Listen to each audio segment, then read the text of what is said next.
시편 116편 1절과 2절, 제 성경으로는 구약성경 888면에 있습니다. 시편 116편 1절과 2절 우리 함께 합독하도록 하겠습니다. 한 목소리로 같이 읽습니다. 시작. 여호와께서 내 음성과 내 간구를 들으심으로 내가 저를 사랑하는도다. 그 귀를 내게 기울이셨으므로 내가 평생에 기도하리로다. 아멘. 할렐루야. 우리 한 번 더요. 여러분 눈으로 보시고 제가 한 번 더 읽겠습니다. 여호와께서 내 음성과 내 간구를 들으심으로 내가 저를 사랑하는도다. 그 귀를 내게 기울이셨으므로 내가 평생에 무엇한다고요? 기도하리로다. 할렐루야. 자, 오늘 이 시편 116편의 이 시는 작자 미상입니다. 누가 썼는지 정확하게 밝혀져 있질 않습니다. 그런데 시의 문체로나 시의 내용으로나 그 흐르는 어떤 그런 형식을 보았을 때 다윗의 시가 아니겠느냐 하고 추측하는 그런 견해가 가장 힘 있는 견해가 됩니다. 그래서 저는 이 116편을 다윗의 시로 그렇게 알고 있습니다. 사실 이 116편에 나타나 있는 시는 오늘 원래는 1절부터 끝절까지인 19절 이 전체를 다 같이 살펴보려고 처음에 계획하였으나 사실 시 한 편, 여러분 시 한 편 같이 살펴보는 거 그렇게 어렵지 않잖아요. 그런데 특별히 성경에 나와 있는 이 시편의 시는 그 내용이 너무나도 많고 깊어서 작자의 마음 속에 그 작자의 마음을 통하여 하나님이 우리에게 표현하시려고 하는, 나타내시려고 하는 그 뜻이 너무나 많은 깊은 그런 내용을 담고 있어서 사실 이 한 편을 다 오늘 나누기엔 너무 무리가 있다라고 생각했습니다. 그래서 오늘은 1절과 2절 이 두 절을 가지고 우리가 큰 은혜를 나눴으면 합니다. 오늘 그냥 한번 듣고 흘러가는 말씀이 아니라 하나님이 여러분에게 특별한 은혜를 주셔서 이 말씀이 우리의 가슴에 맺힐 수 있고 큰 의미와 도전으로 와닿을 수 있는 그런 은혜의 말씀 되시기를 간절히 기도합니다. 자, 성경에는 기도에 관해서 굉장히 여러 번, 또 많은 말로 다양한 표현으로 강조하는 구절들이 많이 나와 있습니다. 구하라. 그러면 되는데 거기다가 또 뭐라고요? 찾으라. 그러면 되는데 거기다 또 어떻게 해요? 두드리라. 아주 강조를 하고 있죠. 그것뿐만 아니죠. 성경에는 곳곳에 기도하라는 말을 기도하라, 간구하라, 가슴을 치라, 가슴을 찢으라, 가슴을 열라, 하나님 앞에 내 목소리를 아뢰라, 여러 가지의 말로 부르짖으라, 여러 가지의 말로 우리에게 종용하고 있는 것을 보게 됩니다. 그래서 기도라는 이 제목에 있어서만큼은 성경이 성도들에게 권하는 권면이 아니라 굉장히 강압적인 의미를 담고 있는 하나님의 명령이라고 이해하는 것이 우리의 건강한 신앙생활을 위해서 큰 도움이 되리라고 믿습니다. 성경에 하나님께서 기도하라는 말씀은 단순한 권면이 아니라 무엇이라고요? 무엇이라고 금방 그랬어요? 명령이요. 명령이라고. 한 분밖에 못 들으셨나 봐요. 다시요. 기도는 권면이 아니라 무엇이다? 명령이다. 하나님께서 우리에게 이렇게 많은 말로 강조하시듯이 기도에 대해서 우리에게 이야기하고 있습니다. 뿐만 아니라 성경에 650개의 기도문이 기록되어 있다라고 학자들이 이야기합니다. 저는 세보지 않아서 몰라요. 그런데 성경 전체에 650개의 기도문이 있답니다. 그만큼 많은 기도문을 담고 있는 이 성경은 기도의 책이라고 말하여도 과언이 아니라고 그렇게 말을 하고 있습니다. 자, 그렇다면 우리가 성도로서 신앙생활을 하는데 기도만큼 중요한 일이 없겠죠? 아멘. 우리 교회에서 기도 얘기만 나오면 이렇게 움츠러들어요. 자, 우리 학생들, 우리 어린이들 포함해서 우리 모든 성도들은요, 하나님 앞에 기도하는 것만큼 더 중요한 일이 드물다는 사실을 여러분 마음속에 인정하시기 바랍니다. 아멘. 그렇게 중요한 기도, 여러분 잘 돼야 안 돼요? 잘 되는 경우가 더 많아요? 잘 안 되는 경우가 많아요? 기도하는 날이 더 많습니까? 기도 못하는 날이 더 많습니까? 이렇게 중요한 걸 알고 기도는 만왕의 원신 하나님과 대화하는 것이다. 우리는 너무 잘 압니다. 그리고 기도가 주는 유익도 얼마나 대단한지 잘 압니다. 여러분, 사람이 아무리 많은 능력이 있어도 그 능력 많은 사람보다 기도하는 사람에게 하나님은 더 큰 기적을 일으키시는 줄 믿으시기 바랍니다. 여러분 다 아멘이십니까? 이걸 믿는데도 안 된단 말이에요. 이걸 아는데도 안 된다고요. 대통령에게 가서 그의 권력을 의지해서 어떤 일을 이루어 주십시오 청탁하는 것보다 하나님 앞에 나와서 무릎 꿇고 기도하는 것이 딱 큰 능력과 힘이 발휘된다는 것을 우리 이미 안다고요. 아시죠? 그런데도 그게 안 돼요. 도대체 이유가 뭡니까? 이유가 뭐예요? 왜 기도 못합니까? 왜 기도해도 그렇게 기도가 이렇게 좀 와서 탁탁 내 몸에 붙는 느낌이 안 듭니까? 여러분, 이 표현 이해하시죠? 기도가 몸에 와서 붙는다는 표현 아시죠? 어떨 때는 기도하면 기도가 잘 되는 날 있잖아요. 그렇죠? 설마 모르시나요? 그런 날이 있어요. 기도하려고 무릎을 착 꿇으면 벌써 그날은 이상하게 무릎을 꿇을 때부터 가슴이 틀려요. 그날은 이상하게 무릎 꿇을 때부터 꼭 누군가가 나의 무릎을 잡아주는 것 같은 그런 느낌을 받을 때가 있어요. 그런 날은요, 시간 가는 줄도 모르고 기도합니다. 할렐루야. 근데 그런 날이 쉬워요? 자주 있어요? 없죠. 어떤 때는 이게 무슨 큰 절벽 속으로 절벽에다가 혼자 말하는 것 같고 아주 깊은 수렁으로 빠진 것처럼 이게 뭐 깊은 나락으로 떨어지는 것 같은 이 기도가 답답하기 그지없는 그런 경우가 많습니다. 그럴 때 어떻게 해요? 기도 10분 하고 에휴 오늘은 기도해봐야 응답 안 될 것 같아. 그리고 어떻게 해요? 오늘은 자자. 그럼 내일 충전해서 더 열심히 하자. 근데 사실 그러고 그냥 자면 그 다음날 기도가 더 잘 되든가요? 아니지요. 우리는 이걸 다 압니다. 대부분 해보신 분이든 해보지 않은 분이든 이야기를 통해서 들었던 우리는 이 정도의 사실은 대충 다 알고 있습니다. 그럼에도 불구하고 기도 잘 못한단 말이에요. 여러분 성녀라고 한간에서 일컬어지고 있는 테레사 수녀 여러분 아시죠? 네, 테레사 수녀. 테레사 수녀가 하루는 너무나 깊은 기도에 그 얼굴이 광채가 나듯이 그렇게 환한 얼굴을 하면서 기도하고 있는 모습을 혹자가 발견했다고 합니다. 그래서 그 수녀에게 가서 물었대요. 테레사 수녀님, 도대체 당신은 어떻게 해서 이렇게 멋진 모습으로 멋진 기도를 할 수 있습니까? 어떻게 이렇게 깊이 빠져들어가는 것 같은 그런 참 멋있는 기도를 할 수 있습니까? 그러니까 이 말을 쉽게 얘기하면 어떻게 이렇게 기도 잘하십니까? 이 얘기죠. 그걸 질문을 던졌대요. 이 수녀님이 뭐라고 대답하셨냐면 테레사가 그 혹자한테 대답하기를 기도를 잘하시기 원하십니까?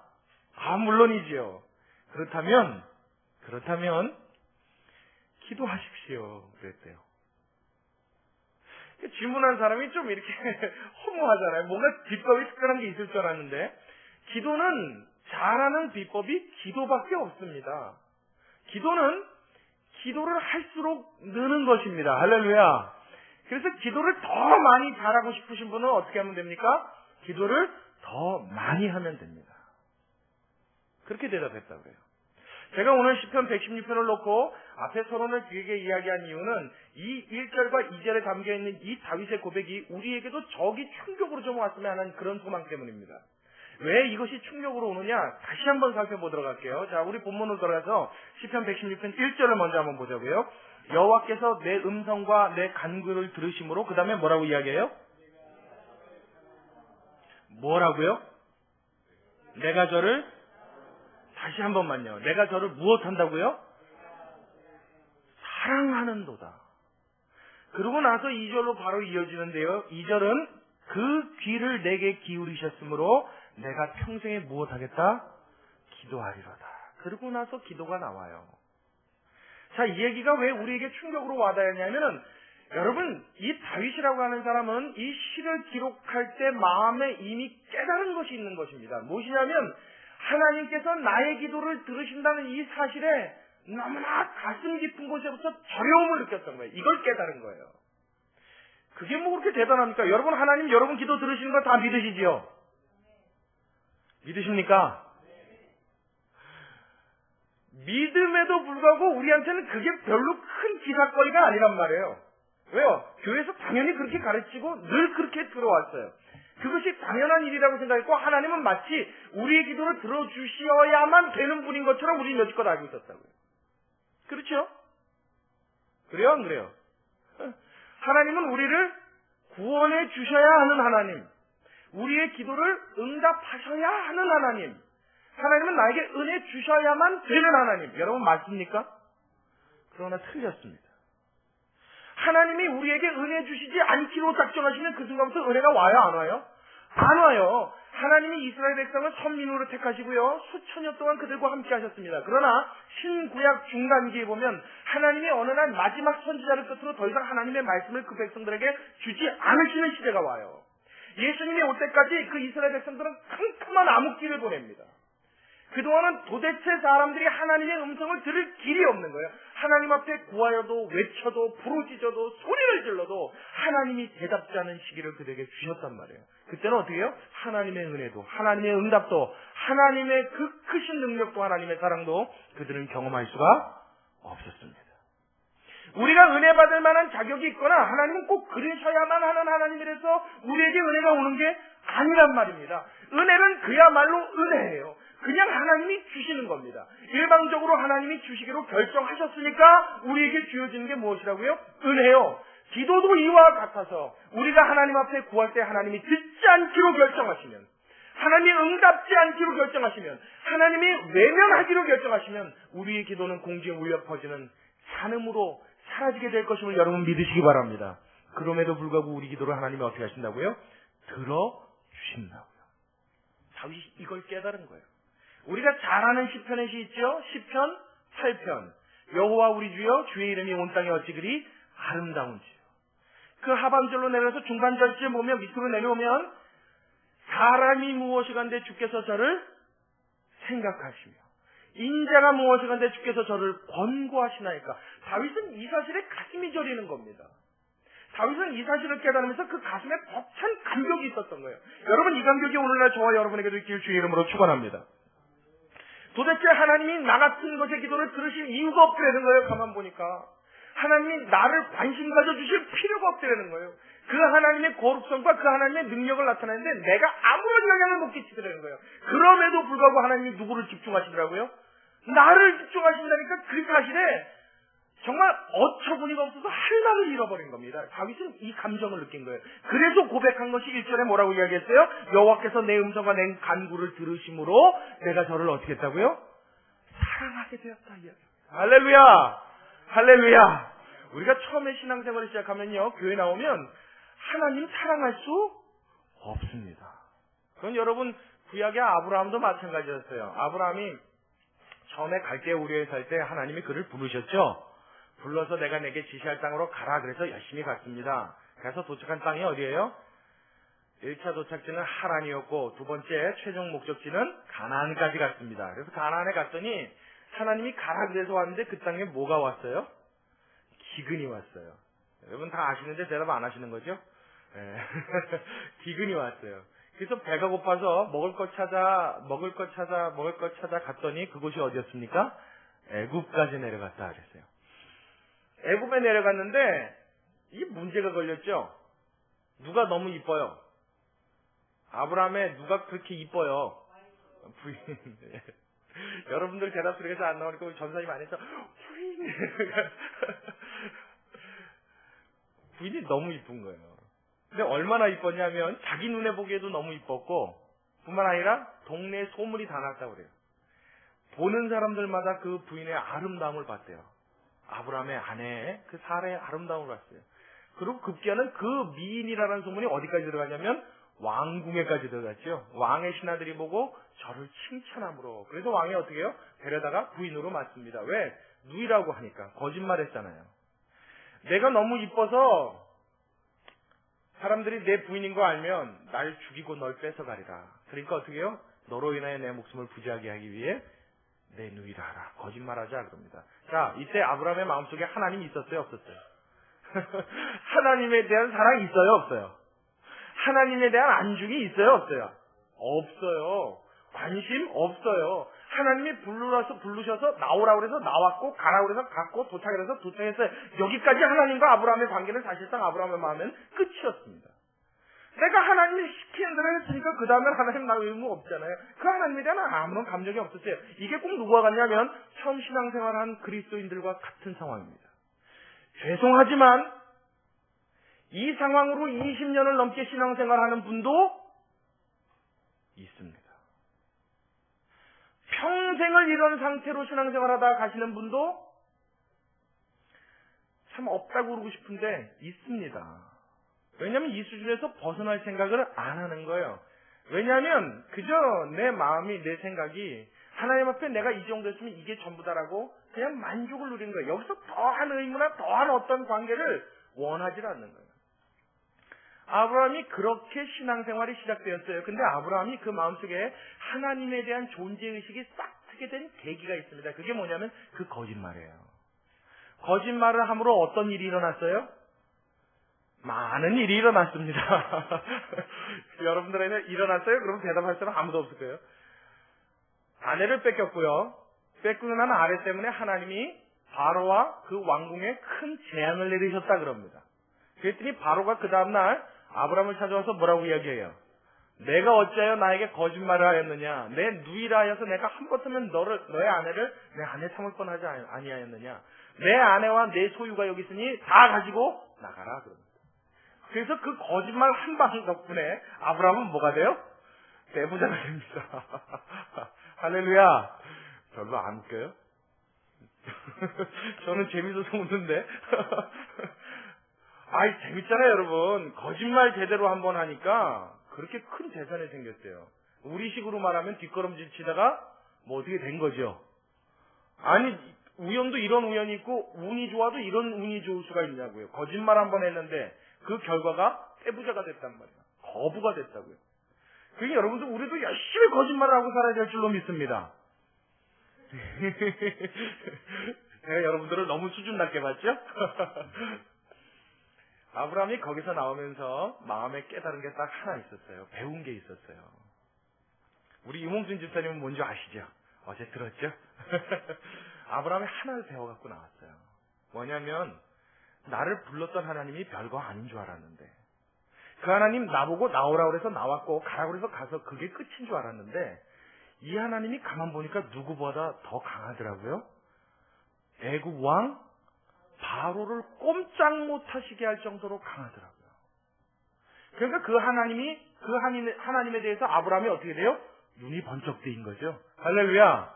할렐루야. 이게 뭐예요? 하나님을 사랑하게 되는 스타트인 줄로 믿으시기 바랍니다. 이게 하나님에 대해 깨닫고 그 하나님을 마음에 모셔드리고 진심으로 사랑하게 되는 시작점이 되는 거예요. 하나님을 만나는 경험입니다. 다윗은 이걸 경험한 거예요. 무엇을 통해서요? 기도를 통해서요. 처음에 기도할 때는요, 아마 이 다윗도 답답했을 거예요. 생각해 보세요. 하나님이 다윗의 기도라면 하나님이 일일이 막 그때마다 다 역사하고 나타나셨나요? 기도하자마자 다 응답해 주셨나요? 그랬어요? 안 그랬어요? 전혀 안 그랬습니다. 만약 그랬다면 다윗이 사울에게 쫓겨다니면서 도망 다닐 이유가 없죠. 몇 년 동안 도망 다니면서 하나님 이 위기에서 나를 구원해 주십시오. 그때 당시에 시편에 구해달라는 기도를 하는 시를 적은 것만도 몇 편인데요. 하나님이 그 순간 응답하셨다면 이렇게 길게 시편을 적을 이유가 아마 그렇게 많지 않았을 겁니다. 다윗에게. 기도를 하여도 하나님이 그 위기의 상황 그대로 두셨어요. 어려울 때 어려운 상황 그대로 두셨다고요. 처음엔 기도해도 그게 답답하고 캄캄했을 거라고요. 다윗도 그 사실에 대해서 별로 깨달음이 없이 그냥 하나님 앞에 기도했어요. 왜 기도했느냐 그럼에도 기도할 수밖에 없었기 때문에요. 다윗은 기도 외에는 내가 하나님 앞에 무언가 할 수 있는 것을 찾을 수가 없었기 때문에요. 아무것도 못할 상황이 되어 있기 때문에 오직 내가 할 수 있는 건 한 가지 무엇이요? 하나님 앞에 나의 처지를 아뢰는 것 외에는 그가 할 수 있는 일을 선택할 수가 없었다는 것입니다. 그 상황이 그랬다는 거예요. 때로는 여러분 삶 중에 너무나 어렵고 힘든 상황에 내가 손끝 하나도 놀리지 못할 만한 고통과 어려움이 다가올 때 있지 않습니까? 여러분 이럴 때는 하나님 앞에 찬양할 수 있는 여러분 되시길 주의 이름으로 축원합니다. 왜 찬양해야 됩니까? 왜 이 사실로 기뻐해야 됩니까? 내가 아무것도 없는 콩으로 하나님이 나를 모셨다는 것은 이제부터 드디어 하나님이 나의 기도를 받고자 작정하셨다는 의미이기 때문인 줄로 믿으시기 바랍니다. 할렐루야! 성도의 삶에는 어려움과 고통과 환난이 그 삶의 저주가 아닙니다. 무엇이요? 하나님과 단절되는 것이 저주예요. 어떠한 이유 어떠한 상황에서든지 하나님이 나를 이끌어내신다면 나로 하여금 하나님과 가까워지기 위해 하나님 나를 불러내신다면 부르시는 그 상황이 혹 내 마음에 들지 않는 상황이라 할지라도 그것은 우리를 향한 하나님의 가장 큰 축복의 문이 열리기 시작했다는 의미인 줄로 믿으시기 바랍니다. 다윗은 이 사실을 통해서 어떻게 해요? 내 기도를 들으시는 하나님을 발견하기 시작했어요. 할렐루야! 그러자 그의 마음이 어떻게 됐습니까? 그 하나님을 사랑하게 되었어요. 얼마나 그 하나님이 좋은지 그 전에는 하나님 앞에 할 수 없어서 기도했습니다. 기도밖에 할 게 없어서 기도했어요. 기도해도 답답하지만 그래도 이것밖에 할 게 없으니까 지푸라기라도 잡아야 되지 않겠어요? 그러니 높여서 기도하는 거예요. 근데 어느 순간인가부터 하나님이 나의 기도대로 응답하시는 것을 발견하기 시작하는 거예요. 그걸 깨닫기 시작하는 거예요. 그걸 느끼기 시작하는 거예요. 그 순간부터 나의 마음이 어떻게 돼요? 그 하나님 앞에 와, 하나님이 내 기도 정말 듣고 계셨구나. 여기에 감격하기 시작하는 겁니다. 도대체 하나님, 내가 뭔데? 난 여태까지 기도는 했지만 진짜 하나님 내 기도 듣는지 몰랐거든요. 그냥 이게 종교의 한 행위인 줄 알았거든요. 교회 나오면 늘상 누구나 눈 감고 한 30분, 아니죠. 우리 대표 기도할 때는 한 3분 하나요? 한 3분에서 5분 하죠. 그동안 그냥 눈 감고 가만히 있다 뜨면 되는 건 줄 알았거든요. 이게 기도인 줄 알았거든요. 근데 알고 봤더니 내가 그렇게 눈 감는 그 시간 동안 입으로 대뇌이는 그 말을 끄집어내는 동안 누가 그 소리에 귀를 기울이고 계셨더라고요? 하나님이 귀를 기울이고 계셨더라고요. 할렐루야! 이걸 느끼는 순간 가슴에 깜짝 놀란 놀라움이 다가오는 겁니다. 아주 그 사실에 너무나 큰 충격을 받는 것입니다. 제가 언젠가 여러분 로마서 강해할 때였던 것 같아요. 제가 예를 들어드렸는데 여러분 그 대주교의 죽음이라는 책의 내용 여러분 기억나십니까? 기억 못하시면 제가 한 번 더 말씀드리고요. 책이 참 허무한 책이고 이렇게 얇은 소책자인데 되게 웃겨요 내용이. 성당의 대주교가 하루는 하나님 앞에 기도하라고 들어가서 기도실에 그 큰 성당, 천장 높은 성당 있잖아요. 그 앞에 앉아서 모든 성찬을 앞에다 두고 자기의 저 가운 있죠. 그 가운에 도포를 쫙 피는 얼마나 그 모습 한번 상상해 보세요. 굉장히 좀 거룩해 보이고 뭔가 이렇게 좀 꽉 찬 느낌 들잖아요. 그러면서 하나님 앞에 탁 무릎 꿇고 앉아서 두 손을 들고 기도했답니다. 오 만군의 주 여호와 하나님 아버지시여. 그렇게 기도했더니 평상처럼 하나님이 평상시처럼 가만히 계시면 좋겠는데 그날따라 대답을 하신 거예요. 하나님이 가만히 계셨으면 아무 일도 안 일어났을 텐데 오냐 내가 여기 있다. 내가 내게 무엇 해주길 원하느냐 그러셨대요. 그 소리가 들렸답니다. 그랬더니 대주교가 너무 의외 너무 상상 이외의 일이 일어난 거죠. 하나님이 그러고 대답을 하니까 갑자기 한번 올려다보더니 하나님 내 기도 진짜 듣고 계셨군요. 그러더니 꼴까닥 넘어가서 심장마비로 죽어버렸대요. 그게 대주교의 죽음이라는 책의 내용의 전부입니다. 저 그쵸 그렇고 이게 도대체 뭐야? 처음에 굉장히 웃었는데 가만히 생각해보니까 정말 깊은 의미가 있는 책이에요. 여러분 우리 다 여태까지 어떻게 해요? 이렇게 기도한다고요. 여태까지 신앙생활을 어떻게 해요? 이렇게 신앙생활 한다고요. 하나님이 계신 건 알아요. 내 기도 들으시는 건 알아요. 귀에 못이 박일 정도로 들었으니 그거 모르면 그리스도인은 아니죠. 그럼에도 불구하고 실제로 내 마음속에 내 개인적으로는 어떻게 해요? 그게 나와 상관없는 것처럼 살았단 말이에요. 진짜 내 기도 듣고 계시다. 정말 나와 함께 계시다. 이걸 현실적으로 느낄 수가 없었다고요. 그러니까 기도하는 게 어떻게 해요? 너무너무 힘든 거예요. 기도하는 게 뭐가 돼요? 짐이 돼버리는 거예요. 하나님 앞에 기도하는 게 괴롭고 고통스러운 거예요. 그리고 기도하다 보면 여러분 그런 생각 들죠? 아, 참, 주기도문 배울 때 보니까 제일 먼저 기도하려면 하나님의 영광을 구하랬는데, 내가 오늘은 내 기도부터 먼저 했네? 그럼 하나님 잠깐만요. 제가 아까 했던 말은 잠깐 보려고요. 다시요. 하나님 제가 하나님의 영광을 위합니다. 그러면 이 순서 찾아가는 그런 경우도 종종 발견을 합니다. 기도의 유형을 보면 참 여러 유형이 있어요. 그 중에서도 이 뭔가 내 마음속에 와닿지 않는 기도를 할 때는 기도의 틀을 맞추려고 아주 한참임을 쓰는 모습들을 많이 봐요. 저는 대부분 대표 기도 때 그런 모습을 많이 봅니다. 아주 대표 기도 때 힘들죠, 여러분? 제가 이 시간을 빌어서 제가 공개적으로 좀 부탁을 한번 하려고 그러는데, 여러분 대표 기도할 때요, 대표 기도 있는 주에는 한 주일 내내 그 기도를 좀 연습하고 오시기를 바랍니다. 아멘. 아멘. 아멘. 제가 왜 이렇게 말씀드린 줄 아세요? 대표 기도 있는 날이라도 어떻게 해요? 한 주 내내 기도로 살다 와야 될 거 아닙니까? 그 핑계로라도 어떻게 해요? 아, 기도에 좀 젖어 살아보자고요. 할렐루야. 하나님이 그 사이에 어떤 기적을 일으키실지 모릅니다. 하나님이 그 기회를 통하여 우리에게 어떤 축복을 주실지 모릅니다. 여러분 기대하는 마음으로 준비하는 마음으로 하나님 앞에 아뢰면 하나님이 우리의 기도를 들으시고 내 기도에 귀를 기울여 주신다는 사실을 여러분 반드시 기억하시기 바랍니다. 할렐루야. 그렇게 하나님 앞에 기도해야 되는데 우리는 그게 안 되니까 날마다 곤욕스럽고 힘들었던 거예요. 그 사랑을 깨닫고 나니까 다윗이 하나님 앞에 기도하고 간구하는 일이 즐거워지기 시작했어요. 그것이 행복해지기 시작했어요. 자, 우리 2절 같이 읽습니다. 2절 함께 읽습니다. 시작. 그 귀를 내게 기울이셨으므로 내가 평생에 기도하리로다. 여러분, 이것은요, 나는 평생에 기도해야만 할 것 같아요, 이 고백이 아니죠. 평생에 뭐 하리로다? 기도하리로다. 사무엘도 하나님 앞에 내가 평생에 기도를 쉬는 죄를, 기도 쉬는 죄를 범하지 아니하겠노라 하고 대답했다고 합니다. 다윗이 하나님 앞에 내 평생에 하나님 앞에 기도하리라 라고 말했던 건 무엇 때문이냐면 그가 그 마음속에 하나님을 극진히 사랑하는 마음이 있었기 때문입니다. 자, 여러분의 과거를 떠올려서 여러분이 사랑을 해봤던 과거로 한번 되돌아가 보십시오.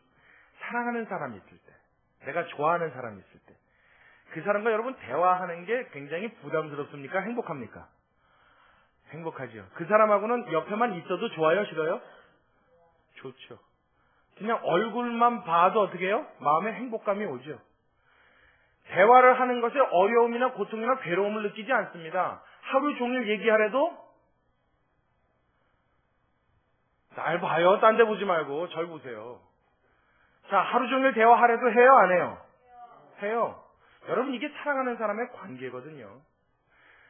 적어도 눈에 콩깍지가 씌웠을 때는요, 그 사람이 무엇을 요구해도 그게 다 좋아 보입니다.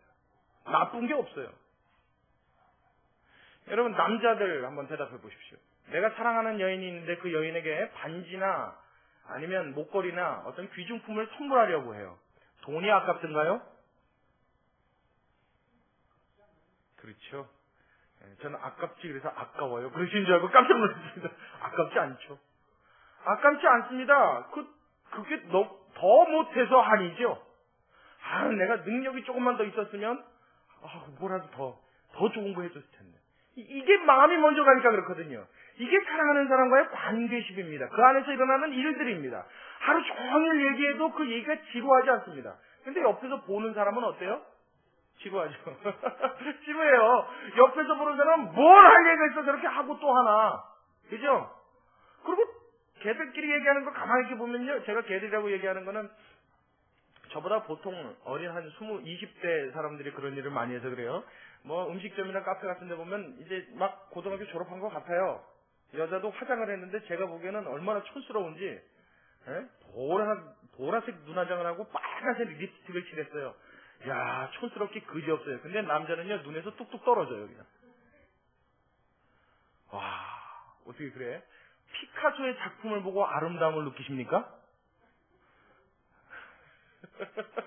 꼭 그 남자가 그러고 있는 것 같더라고요, 제가 보기엔. 하나도 안 예뻐요. 그 다리도 저만큼 두꺼운 것 같아요. 야, 뭐가 매력이 있어. 근데 남자는요, 꼭 입에 음식 들어가는 것도 뺏어 먹을 기세요. 얼마나 막 사랑스러운 눈으로. 그러고 제가 궁금해서 조금 이렇게 들어봤어요. 사실 들으려고 들은 건 아닌데 옆에 사람 안 한 건 안 하고 얘기를 하더라고요. 그래서 이렇게 들었는데 얘기가 뭐 별것도 아니에요. 너 뭐 문자가 몇 통이니? 그러니 내가 어저께 그거 했는데 근데 그거 뭐 누구나 안 해? 뭐 얘기가 그래요. 나 오늘 어제 밥 먹었다. 뭐 일어났다. 그리고 뭐 몇 시에 나갔다. 나갔는데 뭐 누굴 봤다. 어쨌다. 뭐 차를 탔는데 어떤 사람이 어떻더라. 뭐 집에 왔는데 어쨌다. 뭐 나 자기 전에 뭐 어쨌고 뭐 진짜 그랬잖아. 뭐 어쨌잖아. 뭐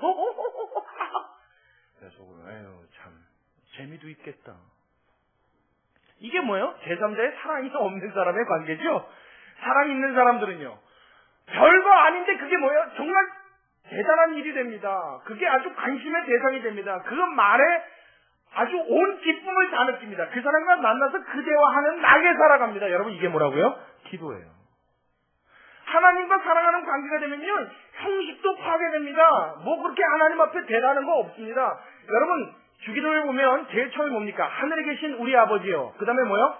이름이 거룩히 여김을 받으시오며 하나님부터 높이는 일이 돼 있죠. 하나님을 정말 사랑하게 되면요. 하늘에 계신 우리 아버지 이렇게 기도 안 하게 돼요.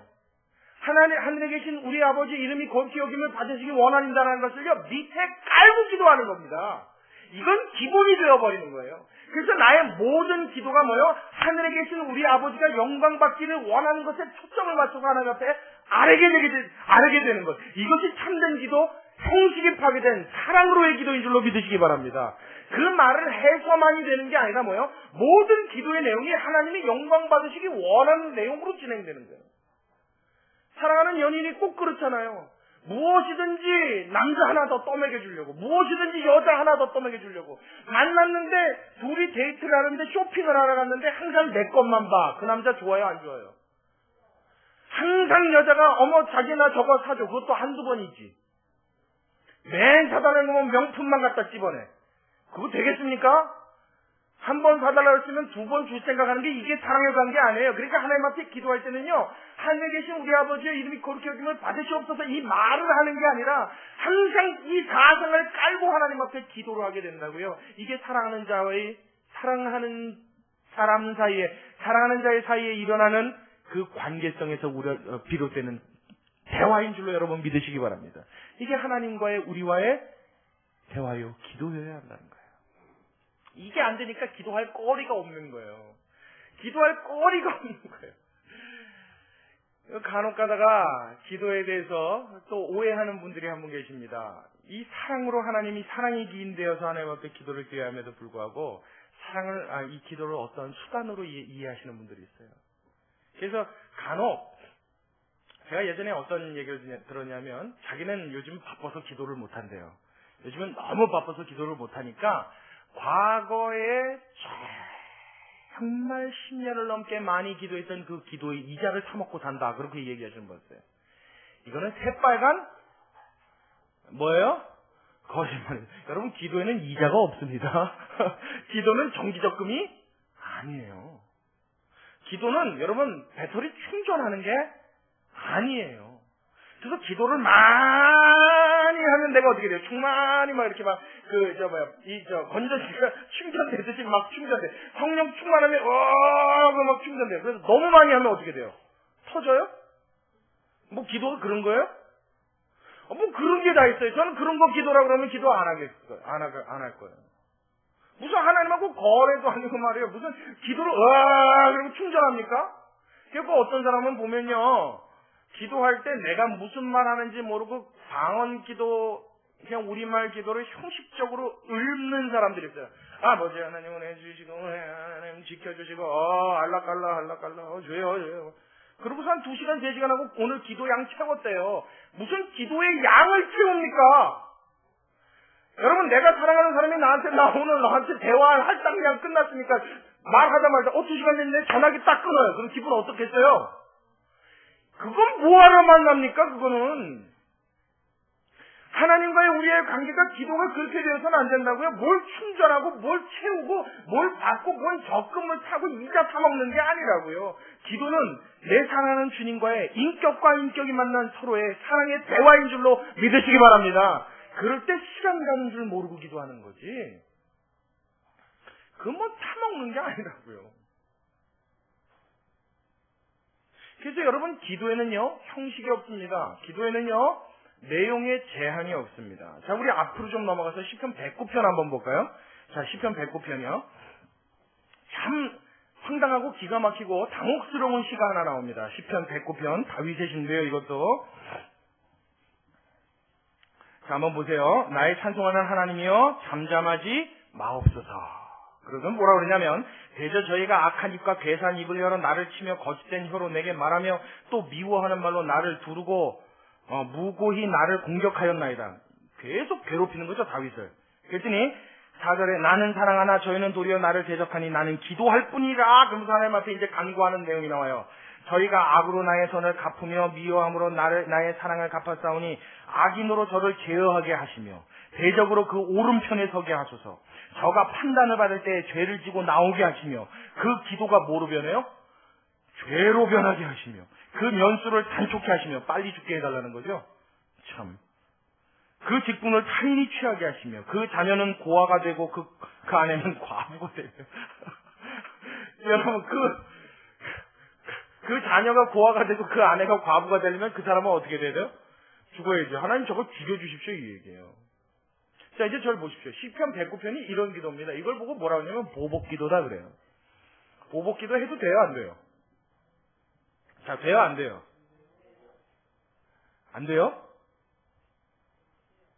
그럼 이 시편 109편은 뭐예요? 자, 보복기도 해도 돼요, 안 돼요? 응? 뭔지 안 될 것 같은데 시편 109편은 특별한 이유가 있어서 쓰여진 것 같죠? 그죠? 제가 결론 말씀드리기 전에 여러분 우리가 그렇게 울분이 막 터질 때 있습니까? 없습니까? 아유, 있기만 해요. 너무 많죠. 너무 많죠. 그럴 땐 어떻게 해요? 그냥 저걸 확 잡아다가 정말 죽일까 그런 마음까지도 들 때가 있어요, 없어요? 많아요, 적어요? 웃지 말고 대답해요. 이 많아요, 적어요? 아, 여러분 이런 경우가 우리 삶에 얼마나 비일비재하게 일어납니까? 여러분 여기 있는 이 목사도 그럴 때가 있어요. 있습니다. 막 그런 마음이 들 때가 있어요. 자, 이럴 때 해결 방법 두 가지가 있습니다. 뭘 것 같아요? 이건 두 번째 방법이고요. 첫 번째 방법은 뭘 것 같아요? 에? 뭐예요? 그대로 하는 거지. 첫 번째 방법은 그대로 하는 겁니다. 그게 해결 방법 아니겠어요? 막 화가 나요. 그러니까 가서 어떻게 해요? 때리잖아요. 여러분 대부분의 경우 누구한테 그렇게 많이 해요? 그렇죠. 여러분 자녀들, 우리 주원이가 이러는데 그리고 자식은 교육시키고 책망하는 거지만 남과의 관계에 있어서 이런 일이 일어나면 어떻게 해요? 이거는 위법이 되죠. 법을 어기는 일이 됩니다. 그래서 이건 법에서도 제재일 뿐만 아니라 그렇게 하면 돼요? 안 돼요? 안 돼요. 죽이고 싶다고 죽이고 싶은 사람마다 가서 다 죽이면 어떻게 돼요? 이건 말이 안 되잖아요. 그럴 수 없기 때문에 그 다음에 두 번째 방법이 우리 아까 박 집사님 말씀하신 대로예요. 그 다음에 어떻게 해요? 기도합니다. 기도할 때 뭐라고 기도해요? 안 죽이는 거예요. 기도해. 주여 저를 죽여주옵소서. 와, 눈을 동그랗게 뜨시는 분들이 계신데 여러분 그 기도해도 됩니다. 여러분 우리가 하나님 저를 죽여주옵소서 그렇다고 하나님이 너 기도했으니까 내가 어쩔 수 없다 죽여야겠다. 그래서 여러분 하나님이 그렇게 하시겠어요?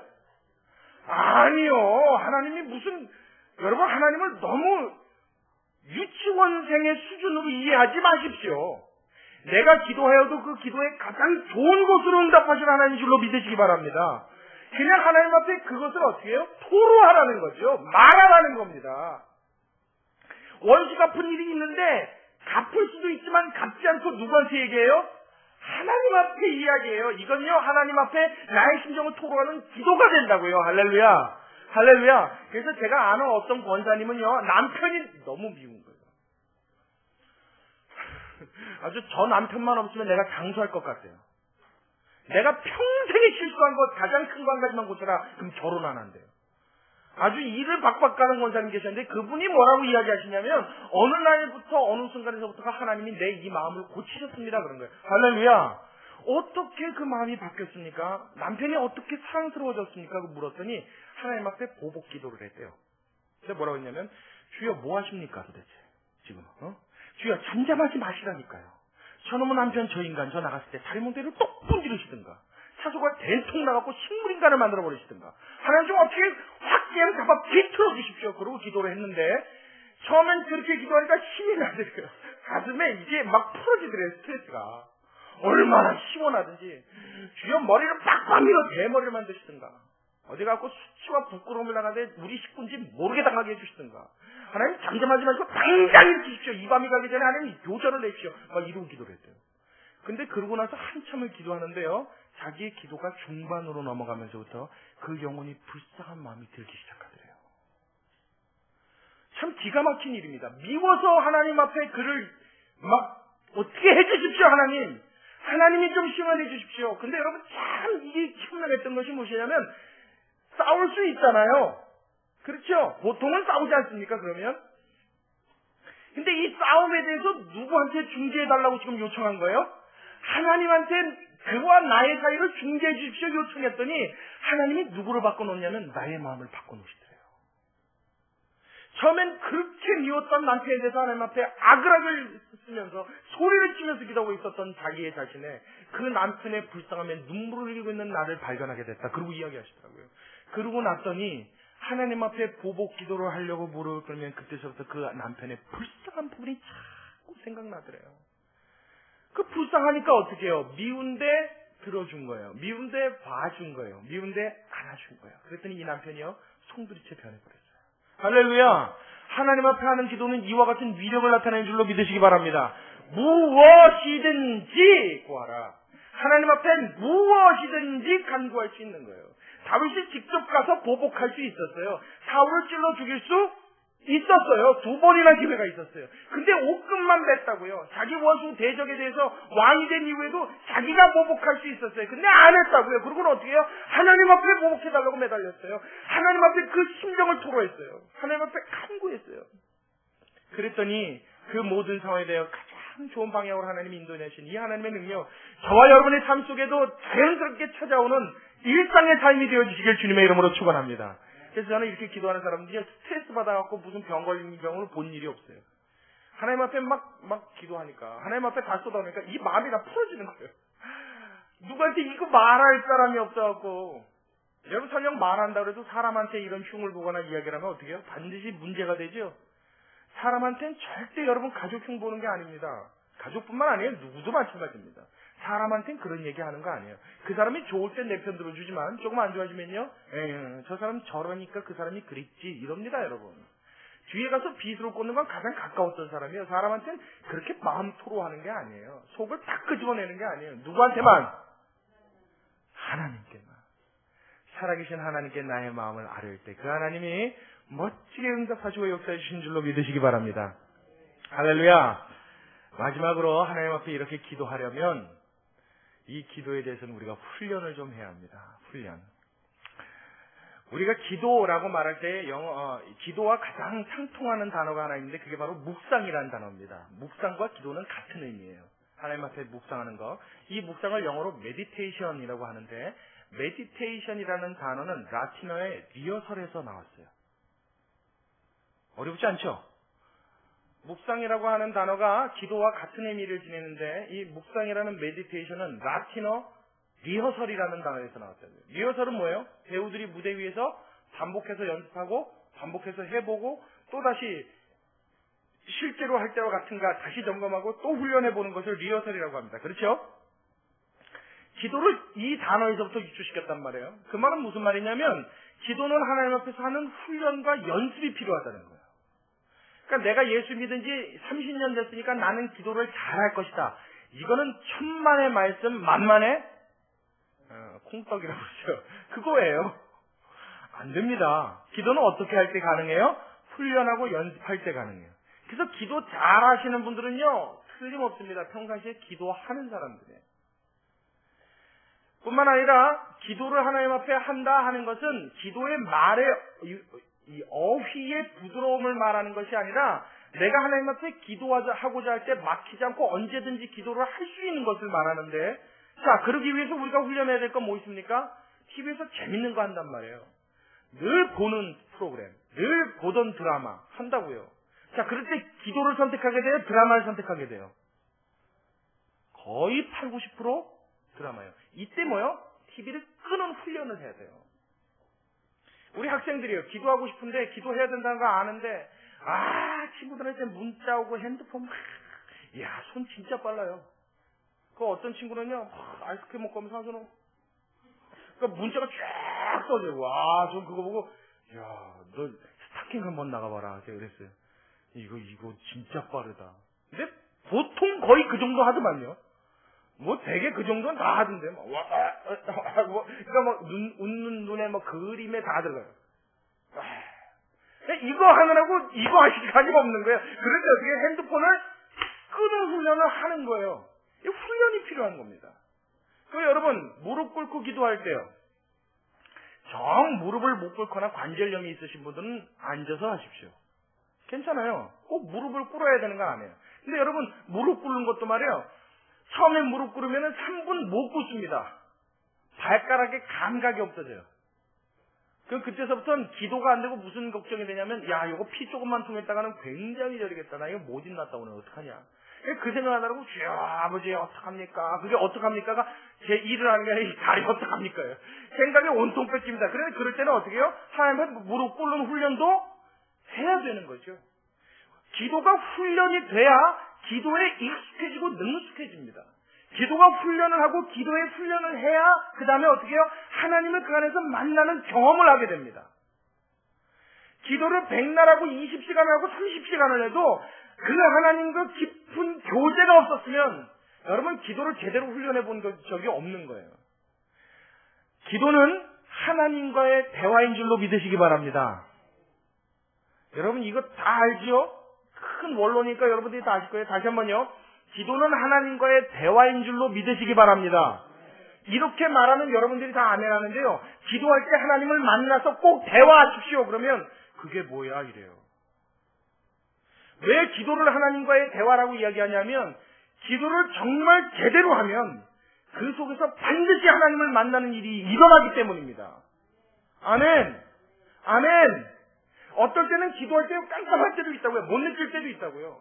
안 느껴질 때도 있다고요. 그럼에도 불구하고 내가 그 기도하는 동안 하나님이 나의 기도를 들으셨다는 것은 반드시 하나님이 그 기도를 통하여 응답하시는 것을 경험하기 때문입니다. 여러분 이런 기도가 여러분 삶의 훈련이 되시길 주의 이름으로 축원합니다. 주의 이름으로 축원합니다. 하나님 앞에 이렇게 살아갈 때 여러분 성도들의 삶 가운데 진정 하나님이 원하시는 삶의 길이 열리고 방법이 열리는 거예요. 우리 교회에 참 많은 일들이 있고 많은 해결할 일들이 있고 앞으로 나가야 될 많은 숙제들이 있습니다. 분명히 있습니다. 여러분 우리가 무엇해야 합니까? 기도해야 합니다. 우리 성도 여러분 모두가 다 하나님과 이런 관계를 유지하면요. 이 교회는 하나님이 양손해 주시고 일하시는 가장 힘있는 교회가 될 줄로 믿습니다. 다윗 한 사람의 기도가 하나님 앞에 이런 힘을 발휘했을 때 여러분 우리가 하나님 앞에 이렇게 되신다면 하나님이 이 교회를 얼마나 귀하게 쓰시겠습니까? 우리 모두 하나님과 기도하면서 그 관계 속에서 하나님과 함께 동행할 수 있는 삶의 이 활짝 열린 축복의 길이 열리게 되시길 다시 한번 주님의 이름으로 축원합니다. 기도하겠습니다. 고맙고 감사하신 우리 아버지 하나님, 주님의 은혜와 사랑을 감사드립니다. 하나님, 우리가 주님 앞에 간구하고 기도하는 것들, 내가 주님을 사랑하기에 너무 주님과 이야기하고 싶어서 무릎 꿇는 하나님 그 귀한 시간이 될 수 있도록 도와주옵소서.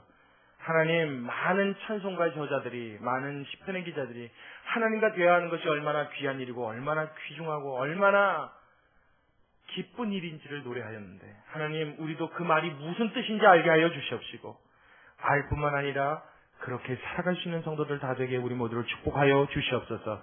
하나님과 깊은 교제로 들어가게 하여 주옵시고 주님과의 만남 속에 주님의 능력과 주님의 영역을 힘입고 살아가게 하여 주옵시고 주님의 큰 힘과 편팔로 도우시는 하나님의 역사를 눈으로 보듯 우리 경험하며 살아갈 수 있도록 주님 우리에게 축복 내려 주시옵소서.